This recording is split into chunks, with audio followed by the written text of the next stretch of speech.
to another week, another show of Hawkeye with me, Dave O'Hara. There they are, Craig and Stacy Schroeder. Fight with Flash Foundation via Facebook or fightwithflash.org. Craig, Stacy, bright, shiny faces. We need that this week. Tough loss. I'll get it out of the way right now, folks. Iowa loses 9-6 at Illinois. We got a bye week, so let's move past that. We'll talk about Ohio State in another week. So that's why I thought it was safe to wear old red today instead of next week, but people presume it's for Ohio State, and it's not. But big show lined up today as James Vandenberg will join me in studio, former Hawkeye quarterback, and then James Morris will join us via Zoom. So myself and the two Jameses today talking offense and defense in the Iowa Hawkeyes. So trust me, we'll get into plenty of Hawkeye talk from Illinois and going into Ohio State after this bye week this week. After that, we'll have Sean Bock to close out the show, Hawkeye Insider of CBS Sports and 24/7. So Craig, Stacy, so much going on in your guys' world. The big success, 80,000 plus of the golf tournament still climbing because you got online sales still going on. Mm-hmm. So Craig, update us on what's upcoming. And then Stacy, you and I are going to talk about a special birthday yesterday of a friend of ours, mutual friend of ours. And as you folks know, we record this show every Tuesday afternoon, today, August 11th. So Craig, what's happening? Exciting stuff coming up, yes, right after the golf, and we start moving directly forward right into this year's online Angel Share bourbon auction again. This will be our second one that this organization that's only through Facebook, so if anybody would want to participate in it, it's more of a lottery style versus a true auction. You buy tickets and then hopefully your name will get picked later on to win a bottle. But you'd have to basically friend me, and then I'd have to vouch for them to get them connected. But we are looking at some big numbers. Last year we did just around 54,000, and this year they'd like us to do more, and so would we, obviously. That's always the goal. Yeah, and then that's going to be in November around the 18th or so, and then probably that same weekend will be our garage sale. So looking to get rid of some of the merchandise that we have and we had for the golf outing, and then maybe get some more stuff in. That's fantastic stuff. So Stacy, Darcy Schaefer with Tater Tough, and I had her and her husband Brad on this show last year, and Tate left us almost a couple years ago now, and so sadly, and similar to Flash's departure, but two a lot of thunder and lightning in the sky. It's always Flash and Tate having some fun up there. But if you would, so we wish Darcy a happy birthday to Tater Tough. But what's happening online, as Craig mentioned? Yes, so we'll be putting up, we have a bunch of new merchandise that we've purchased that we've got. So we have so many things that'll be for sale, and we'll be able to go online to our Facebook page and purchase what you guys need. Sweatshirts, blankets, t-shirts, jewelry, and there's tons of stuff. And those blankets are coming into play these days now as the fall is starting to realize it's fall on the calendar. It's becoming fall outside. But Stace, take a break this week on picking. But I got to tell you, you still pick better than I would. Yet Iowa winning last week 21-20. They lost 9-6. But you're far closer. Craig and I would be in the stratosphere picking games and scores. So we're both happy riding with you. But Craig, you know I pulled this out not for Ohio State upcoming next week. It's for Postville High. We're alum of Postville. So that's the real reason, right? Absolutely. So, hey, for Craig and Stacy, thanks so much, guys. We'll talk to you next week. Sounds good. Thanks, Dave. You're very welcome. Thank you. So for Craig and Stacy Schroeder, go to facebook.com/fightwithflash or facebook.com Craig Schroeder for that special invite and let him accept you into the group to be a part of that auction. Also, fightwithflash.org. So back with more Hawkeye and James Vandenberg and James Morris in just a few moments. Hi, I'm Joel from Tice Chevrolet. We've lived through some very interesting times the last few months. Ensuring everyone's safety is more important than ever. That is why we are participating in the Chevy Clean program. At your request, we will pick up your vehicle, service it, and return it after we've cleaned it using the current CDC guidelines. This is just another way to work towards exceeding your expectations. So give us a call and let us show you what it means to be part of the Tice Automotive family. Who do you trust to produce the best yield? A seat company that's chasing technology or a seat company that's writing a book on it? Merschman Seeds is a leader in technology. We're independent and family-owned. Our sister company, MS Technologies, provides access to world-class traits and genetics. And our starting line seed treatment is second to none. Who can you trust with your yields? Merschman Seeds, your friend in the field. Welcome back to Hawkeye with me, Dave O'Hara. There he is in studio with me, James Vandenberg, former Hawkeye quarterback. James, good seeing you again. Good seeing you, Dave. How you been? Not bad. All right. Well, just get ready. I'm worried about today's segment. Segments. We got James and James for both segments. There's James Morris joining us on Zoom via Zoom. James, how you doing, my friend? I'm doing well. Good to be here, Dave. Good to have you guys both. So thank you, James and James. So James Vandenberg, you know what we're going to get to right away. So we got to talk offense or lack thereof. James Morris is going to talk his opinion as well, but let's start with the quarterback. And then we're going to talk to the former linebacker, both you former Hawkeye greats. What's happening right now during this bye week if you're QB1 in his helmet, but also what's happening in the meeting room with the coaches? Yep. Well, I guess from a base case, I don't think they're panicking like Twitter Sphere or Dave Right. O'Hara. Hey, no. Yeah. No, I mean, I'm going to give the very boring answer, and I think James knows this as well as me. They are probably working on similar things that have now consistently been problems. Okay, we can at least address that. We have had consistent problems, and it's coming up with solutions to fix them. But there is not as much noise as we assume there is. They do not hear all the great recommendations I'm sure fans and commentators have. It's trying to get better, and the sky is not as falling. We're closer than we probably think, but we need to show improvement. And quicker, as to Kirk Ferentz's comments last week, and I would agree with that. But to your point, I was 3-3 right now. So James, I'll ask you, what are some of your thoughts about the offense, and especially from the defensive side of the ball? What are you seeing? What are you thinking? What would you like to see happen with this team? From a defensive standpoint, I feel like if I'm going to criticize the offense a little bit, they get behind in the count probably more often than they'd like to be. And that is pretty neutral or sometimes negative plays on first and second down. And then you're just in a really tough situation where you're facing third and long and everybody knows what's coming. I mean, sure, 1 out of 4 is going to be a screen pass, but for the most part, these are drop back passing concepts that take 3 to 4 seconds to play out. And you've got the D-line pinning their ears back. And that's if they're not blitzing.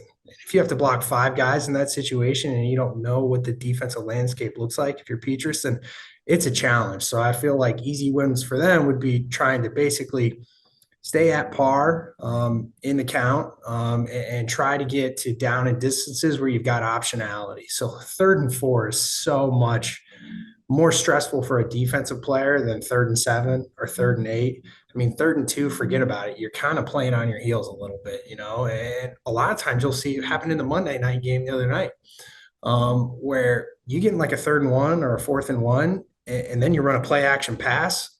Well, now you got a chance to hit a really big play. So I would say just if they can find a way to try and get to more manageable downs and distance combinations, that you might start seeing some of the log jams start to break loose.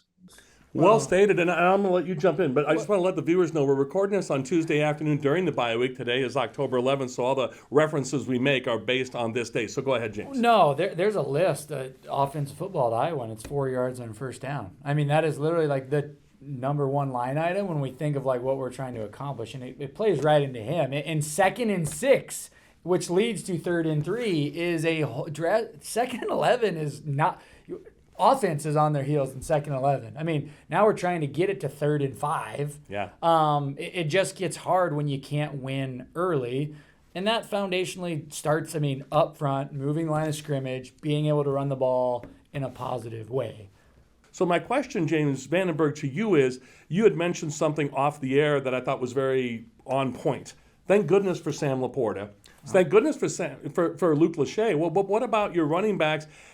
Can we do more dinks and dunks, to James Morris's point of, maybe putting guys in motion, more dinks and dunks out of the backfield, a trailer with a tight end coming across the middle, get the ball to Laporta more often, or Lachey. What are your thoughts on some of those play changes? Maybe, but there's a fine line in here of like changing our identity, which the dinks and dunks to the back, that's not really what we do. That's more Chuck Long, That's more Oklahoma, send him on a bubble and throw it.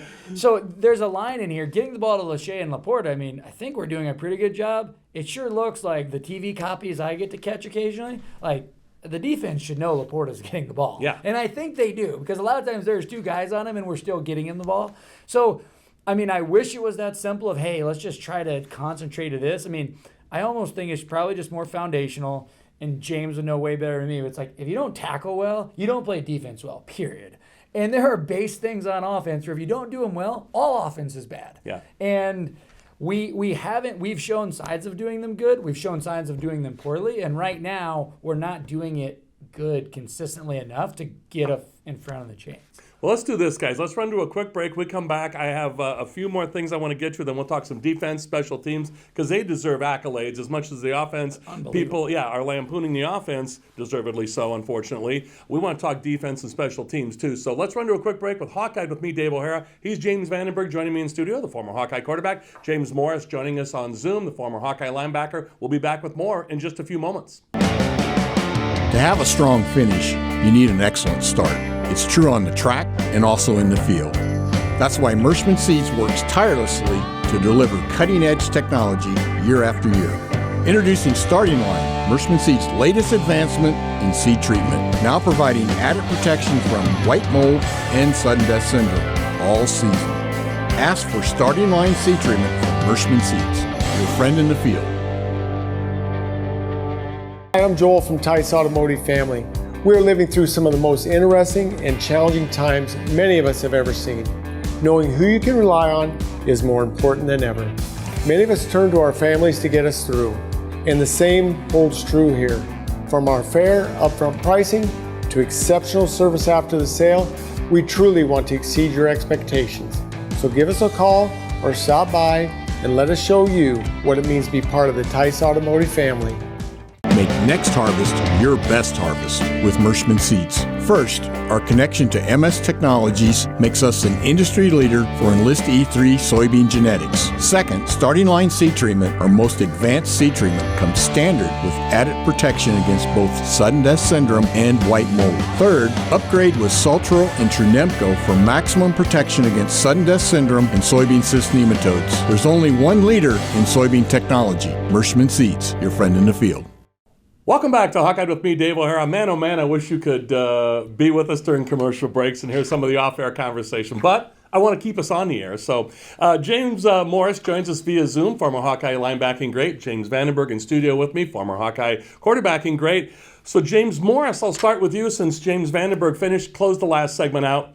Let's talk a little bit about age or lack thereof or experience or not playing up to their age or experience on the offensive line. You got about 8 guys rotating through the 5 positions. Another long-winded question because I'm trying to ease you into it, James. James Morris, so your thoughts on the offensive line, again, especially from the linebacking position as you're seeing it. Yeah, I kind of got 2 conflicting ideas in my head, right? And I said at week 1, the first one was the good news about this season is it's a lot of the same guys from last year. The bad news is it's a lot of the same guys from last year. And then on the other side too, you say, well, we got some guys with experience, but we still say they're young. And I would say if you watch the way some of the guys have played, it's the young guys are playing young. And so how do you square that? And the hope is after a bye week that, they can take some inventory and then really come out of that a little bit more confident, a little bit more improved and just secure in what they're trying to do. So that's kind of where my thoughts were there, Dave. James Vandenberg, and thank you for that, James Morris. James Vandenberg, you said as well, in weeks past, but you took that point from James Morris a little farther during the break, so I'd like you to bring this on the air. You have mentioned, and it's not indicting anyone, it's a fact, a young Brandon Sheriff and a young Austin Blythe got you hit pretty hard and pretty often back in the day. We bring this up well, I bring it up often because it makes the point of where we are over an offensive line right now, and you brought up a great point off the air, which is? But it should give us all upside into our program because similar to the whole 4 yards on first down, the other thing we write down is you're going to be the best in November. And we are a working, growing team throughout the year. We don't take easy weeks off. I mean, they kind of grind. If you're a young guy, you really grind. I mean, they force you to do stuff on Sunday nights. And so we should continue to grow. But there's undoubtedly, we're playing in the Big Ten, arguably the best conference in the country, a very physical league. Like, even if you are the biggest, baddest dude, you need reps, you need situations, you need to see blitzes, you need to see fronts, you need to be in the fourth quarter when you can't hear the QB, like all that stuff. Yeah, you can practice it, but until you've kind of gone through it and whiffed or missed your block or gone the wrong way or hiked it over the center's head, I don't think you really can learn all that stuff the way you need to learn it to then control the line of scrimmage and win in the Big Ten. But yeah, to your point, and I think, I mean, listen, are there fads and styles that move in and out of favor in football? Absolutely. But at its core, football it's about 11 one-on-ones. It's about blocking better, tackling better, catching better, managing situations like you mentioned, James. And if we do those things better, that'll translate to wins, certainly in November as we look at our schedule. But it's a hypothetical right now. It's a what if. They got to go out and do it. And I'll put you on the spot, Dave. You said we get to talk about defense at some point today. So Yeah. Let's do it right now. What I was going to say is let's give them accolades. That's not on the spot at all. And thank you for getting me to get back to that point. Special teams and defense. You were on that defense back in the day. You know what it's like. So we can sit here and bemoan the offense all we have and can. How do you get better? That type of thing. But let's give the defense some props and sing about your defense and special teams, please, James. the question is, how can the defense get any better? We're saying, how does the offense get better? We ask the same question of the defense, but just use a different inflection in our voice. And so I don't know, somebody has to be tracking it, but we've got to be close to the top scoring defense, and not in terms of points allowed, but points scored by defense in the country. I mean, so they're just doing a great job. I mean, anytime you hold an opponent to no touchdowns or 9 points total, you'd like to be able to say at the end of the day, you won the game. And then how many times have we done that this year and just come up a little bit short? So they're certainly doing their part, but I think the next level for them is to say, hey, how can we generate 2 to 3 takeaways a game? Because in those close games, that's going to make the difference. Well, and we're even discounting the fact that, I mean, the offense has put the defense in some bad situations. I mean, there's how many times has the defense got it and it's like, like it's all of a sudden the field position flopped against us and the defense then holds. I mean, they have not broke, and that's what's kept us in all these games, and that will continue to keep us in games. Well, you mentioned it all the time, James Vandenberg. You know, as a quarterback, you said we run the ball, we punt the ball, and we play defense at Iowa. So that hasn't changed. So James Morris, thanks for getting me back on track to talk defense and special teams. James Vandenberg did as well. James Morris, former Hawkeye linebacking great. James Vandenberg, former Hawkeye quarterbacking great. Thank you both so much for joining us. I love it when the two of you are on together. We did that a couple times last year. Hopefully we can do this again. Thank you both so much. Thank you, James Vandenberg. Thank you. Thanks for having me. You're very welcome, and thank you, James Morris. See you, Dave. See ya. For James's, I'm Dave O'Hara with Hawkeye. That's all from us, and thanks to all of you. Next segment, we've got Sean Bock joining us from 24/7 Sports and CBS Sports, Hawkeye Insider. Back with more Hawkeye in just a few moments.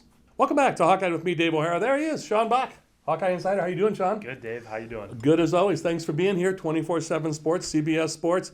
Sean, we didn't have media availability today. Again, as I mentioned earlier in this program, we're recording this on Tuesday, October 11th, as we usually do on Tuesday afternoons. So bye week, so no media availability. Tomorrow on Wednesday the 12th, there'll be offense or coordinators available for the press. You'll be at that. So let's take a break from football. We just spent 2 segments with James Morris and James Vandenberg, former Hawkeye linebacker and quarterback, respectively, played in the same era. And I think we've talked enough Hawkeyes today. It's a bye. They lost to Illinois 9-6. They're 3-3 going into the Ohio State game next week. That's a whole nother animal for a whole nother week. We'll talk Ohio State later. But let's talk some Hawkeye basketball. Our buddy Michael Merrick is up in Minneapolis today for Big Ten Media Days for basketball. Michael will be sitting in your chair next week to close the show out, talking Hawkeye basketball and in the Big Ten. So we got Max Von Grease behind the camera today. Thanks again to Max. So Sean, you were at media availability last week at Carver Hawkeye, so kind of a redo. Talk to us a little bit, and you even said off the air it was nice to write about basketball today. So talk some basketball with us, please. Yeah, it was a little bit refreshing. And I think one of the big focal points of this team, too, is everyone's going to talk about it. How does Iowa replace Keegan Murray? And a lot of people will put that emphasis on Chris Murray. And really, I mean, Fred McCaffrey has said, and I think that's kind of the consensus from those around the program is, yes, Chris can take that next step. Yes, Chris can be a very important piece of this team, potentially lead the team in scoring, but it's going to be scoring by committee. And I've said the same thing. I've heard the same thing. Patrick McCaffrey, Tony Perkins, Peyton Sanford, Philip Rabacha, I think could average, 8 or 9 points around there. Fran's been really vocal about the scoring of the point guards. I don't think they're going to be leading the team in scoring, but I think they're going to be very integral parts of what this team looks like. Yeah. So, I mean, it's one of Fran's really unique teams. I don't know if there's been one with this much length across the board. I mean, I know they're not big. Right. So, per se, like outside of Ogadele and Riley Mulvey. But there's a lot of length across the board. I mean, you got Chris Murray, who I would say is around 6'8", Phillip 6'8". Great wingspan, though, Yeah. these guys. Yeah. Patrick, Oh, yeah. wingspan, 6'9", big wingspan. Peyton Sanford, Peyton. grown 3/4 of an inch this offseason, as he says. So he's up to like 6'8" now, right? Yeah, somewhere around Yeah. there. Yeah, maybe 6'9", closer there. And Good then grief. you have Patrick, Phillip, Chris, those 4 guys. Tony Perkins gives you some length at that 2 spot. Aaron Eulis is a bigger guard, I would say. He's looks really mature up top. Yeah. With his upper body, and DeSante Bowen's growing into his frame, and Josh Dix as well, a true freshman who a lot Yeah. of people are excited about. Well, that so crushing injury he had last Yeah. year in high school. So you think he's back? I've read he's from you and Yeah. heard he's back healthy? yeah, Ferran said last week that he's been full go since September 1st. I mean, there were a Great. couple open gyms where he wasn't able to play, or they didn't really see the risk in doing it, but he's been really impressive since he's come back, and hasn't complained about anything. So there's a lot of encouragement about this team. I mean, it's going to be a different team, but I think with the way that this sets up, I think it's going to be, not the offensive team that we've seen in the past, Sure. but defensive versatility, whether that be switching ball screens, fighting through screens, playing, length, playing small. There's so many different ways that Frank can go with these rotations, these lineups. Well stated. And I'm going to be talking more this year, as I did last year, but having more guests involved with women's basketball and Blue Punch, with wrestling. We talked a lot about both of those sports during the winter months of basketball and even during football last year. But I'm going to have more integration of those guests on the show as well. So I wanted to ask you, when we're talking men's basketball specifically, so again, Caitlin Clark, of course, she's all everything and signed her NIL deal with Nike, and good for her. And wrestling, of course, with Spencer Lee coming back. Wrestling's going to be great. But when we talk about basketball, I have heard some comments, and you were one of them that said this. I think they may spread the ball a little bit more. I've had both Chris Murray and Keegan Murray in studio here doing interviews. Patrick McCaffrey, Connor McCaffrey in studio doing interviews with them. Fran McCaffrey in his office last year. And I can tell you firsthand, Chris and Keegan are twins, but they're not the same guy. Yeah. Chris is more of a passer. So I think, to your point, I think that ball is going to get distributed more evenly, and I think that worked to Keegan's benefit, obviously doing great things in the NBA now with the Sacramento Kings, the 4th pick overall in the NBA draft. But he got the ball, and he was looking to score and move. Yeah. Where Chris will look to dish some more. If that outside shot's not going, he may penetrate and drive a little more. 2 different players, and I want everybody to understand that, right? Yeah, to your point, too, I mean, Chris had a play during the brief open practice that we saw last week where he backed a guy down in the post, and he found someone that was cutting. I can't exactly remember who it was, but someone that was cutting to the rim on, a perfect cut and just a perfect instinct play. And it's like, you saw that from Keegan maybe a little bit last year, but I think you see, very, very few. So I thought that was an interesting wrinkle, having a guy out of the post like that. And I didn't even mention Connor McCaffrey. Yeah. I know he's going to be more of a glue guy that can defend multiple spots, handle the ball, be that leader on the floor. But Fran said, and I've heard too, that he shot the ball really well this fall, and that's really important. That's huge. Remember last year the hot hand Connor was on late in the season, so hopefully that carries over. And helping those young guards is Bowen, as you mentioned, and Tony Perkins back for another year. Eulis, there is some good guard help there. I got to say this to you as we close out here, Sean. You're a recruiting expert and a guru for 24/7 Sports and CBS Sports here at Iowa specifically. You've had a lot of recruiting news. Be sure to check out Sean's fine work. You saw his information at the bottom of the screen. Sean, there could be some things happening recruiting. I know the sidelines have been just nonstop recruits during Iowa football games. Could be some news coming up here soon with other recruits. Always something going on. You got it covered for us. Thank you, my friend, so much for being in the studio. Look forward to seeing you soon. Thank you, Dave, for having me. Very much my pleasure. You're welcome, Sean. Thank you. So for Sean Bock, James Morris, James Vandenberg, Craig and Stacy Schroeder, and Fight with Flash. Also my buddy Max behind the camera, and Michael traveling this week. Thanks to you, the viewers, for Hawkeye. I'm Dave O'Hara. That's all from me. Thanks to all of you. And as always, thanks for staying tuned at the end of the program for these rolling credits to give our advertisers and sponsors the attention and credit they so richly deserve. And as always, to our aforementioned guests and to you, the viewers. That's all from us at Hawkeye. Thanks to all of you.